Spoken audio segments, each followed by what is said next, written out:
Hello मेरे प्यारे developers. तो आज की वीडियो में हम कुछ इंटरेस्टिंग टॉपिक को पढ़ने वाले हैं, जैसे कि इवेंट बबलिंग क्या होती है, इवेंट डेलीगेशन क्या होता है, इवेंट कैप्चरिंग क्या होती है और जावास्क्रिप्ट के अंदर स्ट्रिक्ट मोड क्या होता है।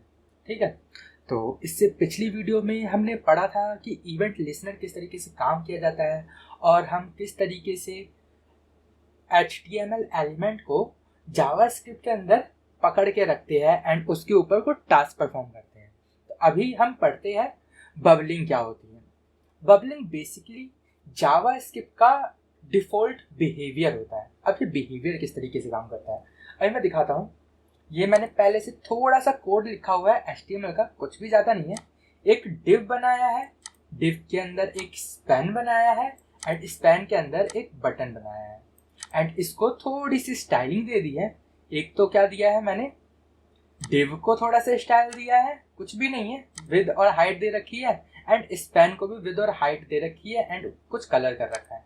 और जावास्क्रिप्ट के अंदर मैंने क्वेरी सिलेक्टर की हेल्प से इन टैग को ले लिया है। कौन कौन से टैग है? बॉडी टैग, बॉडी टैग मतलब जो भी हमारा पूरा का पूरा बॉडी होता है HTML का, पूरा बॉडी ले लिया।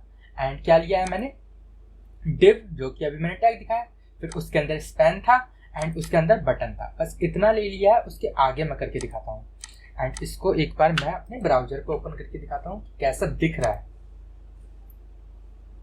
ठीक है, ऐसा कुछ दिख रहा है एंड यहाँ पे देखो, इसको हटा देते हैं। जैसे ही मैंने बाहर क्लिक किया, अंदर क्लिक किया, कुछ भी नहीं हो रहा क्योंकि अभी तो सिर्फ लिया है ना, कोई टास्क इवेंट लिसनर नहीं किया। अब देखो क्या करता हूँ मैं, यहाँ पर एक एक करके हर किसी के ऊपर इवेंट लिसनर लगाते हैं। जैसे कि सबसे पहला body dot add event listener, ये चीज़ तो आपको याद ही होगी। एंड क्या करना है, क्लिक पे टास्क परफॉर्म करना है, क्लिक, फिर इसके बाद कॉमा देना मत भूलना और फिर यहाँ पे एक फंक्शन आएगा, एरो फंक्शन। एंड क्या चाहता हूँ कि इस पर क्लिक हो तो कुछ कंसोल हो जाए, तो लॉग करते हैं this is div, this is body, क्योंकि ये बॉडी है ना, बॉडी। ऐसे ही मैं चारों के बना लेता हूं।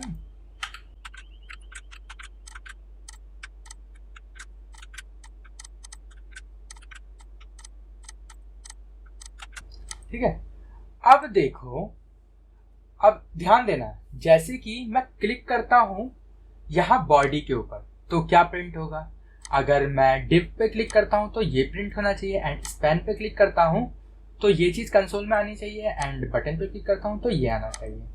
अब मैं दिखाता हूं कि ये किस तरीके से काम कर रहा है। मैंने यहाँ बॉडी पे दबाया, आ जा भाई, देखो बॉडी पे मैंने क्लिक किया तो दिस इज बॉडी आया प्रिंट होके। ठीक है, अब मैंने मान लो इस बटन पे क्लिक किया, यह सारी चीज प्रिंट होके आ गई। कैसे आई? बटन आया, फिर स्पैन आया एंड डिव आया एंड बॉडी आई। अब ये सारी चीज आई, मुझे तो सिर्फ क्या चाहिए था, बटन चाहिए था। तो यहाँ पे हुआ क्या, देखो क्या हुआ।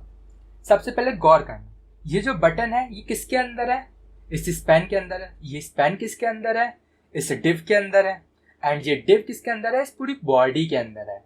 ठीक है, तो अगर मैं इस बटन पे क्लिक करता हूं तो इसका मतलब मैं सारी चीज के ऊपर क्लिक कर रहा हूं। ठीक है, और यही बबलिंग का कंसेप्ट है। बबलिंग किस तरीके से काम करता है कि बॉटम टू टॉप जाता है, मतलब कि चाइल्ड टू पेरेंट जाएगा। जैसे कि आप बबल देखते होगे कैसे निकलते हैं, वो नीचे से ऊपर को आते हैं, तो बॉटम से टॉप को आएगी। जैसे कि मैंने यहाँ बटन पे क्लिक किया, ये सबसे बॉटम है एंड इसके बाद ये टॉप पे जाएगा। टॉप कैसे, बटन, फिर स्पैन एंड ये डिव एंड उसके बाद हमारी बॉडी पे जाएगा। ठीक है, ये चीज समझ में आई किस तरीके से काम करना है। यही जावास्क्रिप्ट का डिफॉल्ट बिहेवियर होता है और इसको रोकने के लिए हम एक मेथड को यूज करते हैं, एक तरीके को यूज करते हैं, उसी को बोला जाता है डेलीगेशन। इसको किस तरीके से परफॉर्म किया जाएगा, यहां पर देखो, जैसे कि ये बॉडी है, ठीक है, तो इस बॉडी के ऊपर ही मैं एंड इस चीज को कमेंट कर दूं या अभी नहीं करते। देखो एक तो ई ले लो, मतलब इवेंट ले लो, एंड इसके बाद यहां पर मैं इस ई को प्रिंट करके दिखाता हूं। लॉग किया एंड ई को प्रिंट करते हैं। अब मैंने जैसे यहाँ बॉडी पे क्लिक किया, ये एक पॉइंटर सा आ गया, पॉइंटर इवेंट आ गया है। अब इसके अंदर एक टारगेट है। टारगेट क्या किया मैंने, किस पे क्लिक किया था, बॉडी पे क्लिक किया था, इसलिए टारगेट बॉडी हुआ। तो अब मैं चाहता हूं कि एंड अगर मैं यहां डिप पे क्लिक करता हूं, अब देखना टारगेट क्या है। टारगेट क्या है, देखो डिव है टारगेट। एंड अगर मैं इस स्पैन पे क्लिक करता हूं, अब यहां पर देखो टारगेट क्या हो रहा है, स्पैन हो रहा है। कहाँ, ये रहा, स्पैन हो रहा है, ठीक है। एंड इस बटन पे क्लिक करता हूं तो यहां पर देखो बटन टारगेट है, ठीक है। इसी चीज का मैं फायदा उठाऊंगा। अगर ई डॉट टारगेट किया जाए एंड इसको लॉग से हटा के dir कर देता हूं एंड इसको कंसोल हटा देते हैं या लगे रहने दो, आपको समझ में आएगा, ठीक है। अब मैंने इसको क्लिक किया तो यहां देखो ये बटन आया है, ठीक है। एंड इस बटन के अंदर हम ढूंढेंगे कि इसका टैग क्या है। टैग मुझे पता है, इसका बटन टैग होना चाहिए। तो यहां देख दो नोड नेम एंड एक होता है टैग नेम करके। कहाँ है टैग नेम, ये देखो टैग नेम क्या है, बटन, कैपिटल में बटन। तो यहां पर डॉट टैग नेम कर देता हूं एंड अब इस बटन पे क्लिक करता हूं तो ये बटन आ गया, ठीक है। अब यहीं पर टास्क परफॉर्म करते हैं। इफ ये जो E dot target dot tag name है ना, जो भी टैग नेम है उसको मैंने क्लिक किया है, वो अगर बराबर हो बटन के BUTTON, ठीक है। तो इस समय क्या कर दो, लॉक कर दो। क्या लॉक करना है, दिस इज बटन, ठीक है। और किससे आया है, बाय डेलीगेशन, ठीक। अब मैं करता हूं इस बटन पे क्लिक तो ये चीज प्रिंट होके आई एंड ये कंसोल हटा देता हूं और इसका काम नहीं, ठीक। मैंने क्लिक किया, ये देखो ये चीज आई। एंड तो अब हमें इन सब इवेंट लिखने की जरूरत नहीं है। अगर मुझे बटन क्लिक पे कोई टास्क परफॉर्म करना है वो मैं इस इफ कंडीशन के अंदर कर सकता हूं। सिंपल सा चीज है। जैसे कि मैं चाहता हूं एक अलर्ट आ जाए, अलर्ट आ जाए बटन, ठीक है। अब जैसे मैं इस पे क्लिक करूंगा अलर्ट आ गया। अगर मैं बाहर क्लिक करूंगा तो नहीं आएगा, है ना। अब बाहर क्लिक करने में देखो सिर्फ बॉडी आया है प्रिंट होके। आप इसी तरीके से सारी चीज कर सकते हैं इफ कंडीशन के अंदर ही। अगर स्पैन पे क्लिक करते हैं तो यहाँ स्पैन आ जाना चाहिए। अब ये स्पैन था ब्लू बॉक्स, इस पे मैंने क्लिक किया, ये देखो स्पैन आ गया और यहाँ कंसोल में भी सिर्फ और सिर्फ स्पैन ही आया है। ये इस वजह से आया क्योंकि ये बाद में लिखा हुआ था, इसको हटा देते हैं। एंड अगर मैं डिव पे क्लिक करूंगा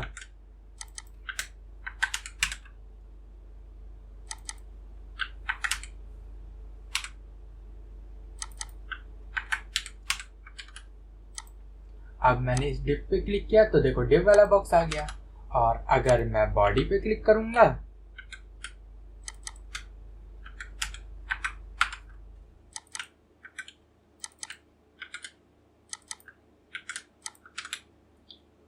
बॉडी पे क्लिक करूंगा तो बॉडी क्लिक होगी, ठीक है। अब मैं जिसको क्लिक करना चाहूँ सिर्फ वही एलिमेंट क्लिक हो रहा है, ठीक है।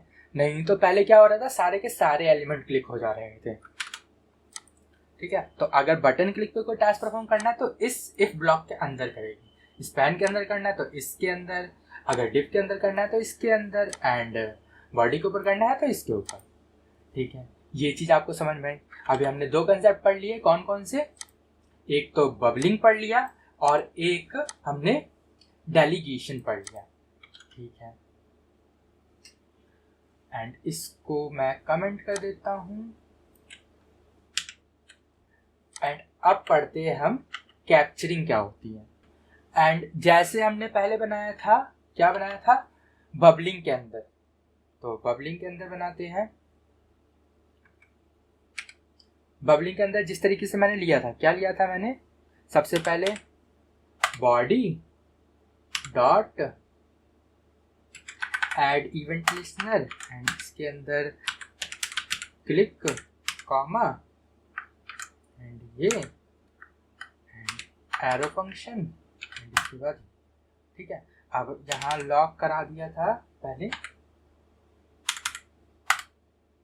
क्या लॉक कराया था, दिस इज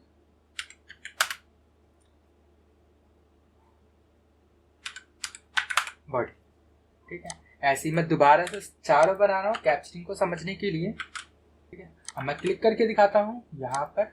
जैसे ही इसको रिफ्रेश करते हैं, बटन पे क्लिक किया, देखो सबसे पहले क्या है, बटन है, स्पैन है, डिव है एंड बॉडी, ठीक है। ये क्या है, बबलिंग का कंसेप्ट। अब कैप्चरिंग क्या होता है, कैप्चरिंग के लिए हम जावास्क्रिप्ट के डिफॉल्ट बिहेवियर को चेंज करते हैं। तो कैप्चरिंग के लिए यहाँ पर कॉमा डालो एंड लिखो capture equal to true, and ये चीज सबके अंदर डाल सकते हैं हम। अब देखो पहले क्या था, बॉटम टू टॉप जा रहा था, अब टॉप टू बॉटम जाएगा। जैसे ही मैंने बॉडी पे क्लिक किया, सिर्फ बॉडी आया, ठीक है, क्योंकि सिर्फ बॉडी पे क्लिक किया गया था। अब देखो मैं यहाँ डिव पे क्लिक कर रहा हूं, तो देखो पहले बॉडी आया देन डिव आया। पहले क्या आ रहा था, डिव आ रहा था, फिर बॉडी आ रहा था। अब जैसे ही मैं इस पे क्लिक करूंगा, यहाँ देखो सबसे पहले बॉडी आया, डिव आया, स्पैन आया एंड फिर बटन आया। इसको कैप्चरिंग बोलते हैं, ठीक है। ज्यादा यूज नहीं है बट कंसेप्ट था, इंटरव्यू में पूछ सकते हैं, इस वजह से मैंने इसको बताया। एंड ये जो डेलीगेशन का एक ये जो मेथड बताया था ना, डेलीगेशन का एक और तरीका होता है जिसको बोला जाता है स्टॉप प्रोपोगेशन। तो इसको मैं कमेंट कर देता हूं एंड सेम चीज ही मुझे लेनी है। अब देखो ये कैप्चरिंग को मैं हटा देता हूं अभी के लिए, क्योंकि कैप्चरिंग का ऊपर दे रखा, और ये कोड आपको डिस्क्रिप्शन में मिल जाएगा, गिटहब पे सारे कोड आपको मिल जाएगी, ठीक। एंड यहां पर ई लिख दो एंड इसके अंदर ई डॉट स्टॉप प्रोपोगेशन, ये है। एंड ये एक तरह का मेथड होता है जावास्क्रिप्ट का डिफॉल्ट, एंड इसको मैं हर किसी के अंदर डाल देता हूं। अब देखो क्या होगा, अगर मैं बॉडी पे क्लिक करता हूं तो सिर्फ बॉडी आया, अगर मैं बटन पे क्लिक करता हूं सिर्फ बटन आया, स्पैन पे क्लिक करता हूं स्पैन आया एंड डिव पे क्लिक करता हूं तो डिव आया। तो अगर आपका मन कर रहा है कि मैं बटन को क्लिक करके अलग से ही काम करना चाहता हूं, मुझे ये इफ कंडीशन नहीं लिखना, तो आप इस तरीके से भी कर सकते हो, ठीक है। अगर मैं ये कमेंट कर देता हूं, सिर्फ बटन को छोड़ देता हूं, ठीक है। एंड अब देखो बटन को क्लिक किया, सिर्फ बटन आया, लेकिन मैं स्पैन को क्लिक करूंगा तो ये बाहर निकल जाएगा। तो जिसके ऊपर आप ये डालोगे उसके ऊपर ही काम करेगा। जैसे ही मैंने स्पैन पे डाला तो सिर्फ स्पैन आया, ठीक है। इस तरीके से आप काम कर सकते हो। बस याद करना कि ये क्या है, ई डॉट स्टॉप प्रोपोगेशन। और जो बबलिंग होती है, कैप्चरिंग होती है और ये डेलीगेशन होता है, ये सारी चीजें प्रोपोगेशन के अंदर ही आते हैं, और हम इस प्रोपोगेशन को ही रोकना चाहते हैं, इसलिए ये मेथड है स्टॉप प्रोपोगेशन। तो आज की वीडियो ये समझ में आया अभी तक। अब एक छोटा सा टॉपिक है, वो मैं बता देता हूँ कि जावास्क्रिप्ट के अंदर स्ट्रिक्ट मोड क्या करता है। देखो स्ट्रिक्ट मोड की ये डेफिनेशन है, strict mode is a feature in JavaScript that catch common code mistake and unsafe action, robot and secure. ये सारी डेफिनेशन पढ़ लेना कि किस तरीके से काम करता है। अब यहाँ देखो, अगर हम नॉर्मल एक और बना देता हूँ यहाँ पर test.js करके, इसके अंदर स्ट्रिक्ट मोड करना है, कुछ नहीं, टॉप में यूज स्ट्रिक्ट लिख देना बस। अब देखो यहाँ पर मैंने x इक्वल टू 5 कर दिया एंड लॉग कराता हूँ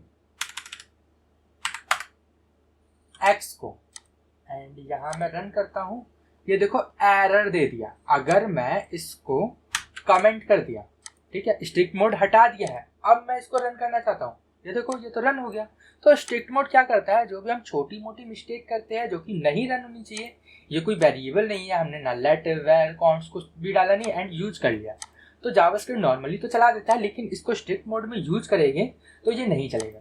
तो कभी भी कंपनी लेवल पे काम होता है तो इस स्ट्रिक्ट मोड को यूज किया जाता है ताकि कोई भी छोटी मोटी मिस्टेक ना हो, ठीक है, इसी तरीके से यूज किया जाता है। तो ये भी क्लियर हो गया एंड तो आज की वीडियो में बस इतना ही पढ़ाना था। उम्मीद करता हूँ वीडियो आपको पसंद आई होगी, चीज़ें आपको अच्छे से समझ आई होगी। अगर अभी भी कोई डाउट हो तो मुझे कमेंट में ज़रूर बता देना, तो मैं उस डाउट के ऊपर एक नई वीडियो बना दूंगा, या हो सके तो आपकी हेल्प उस कमेंट में ही कर दूंगा। तो अब मैं मिलता हूँ आपको अगली वीडियो में, तब तक के लिए गुड बाय, sayonara।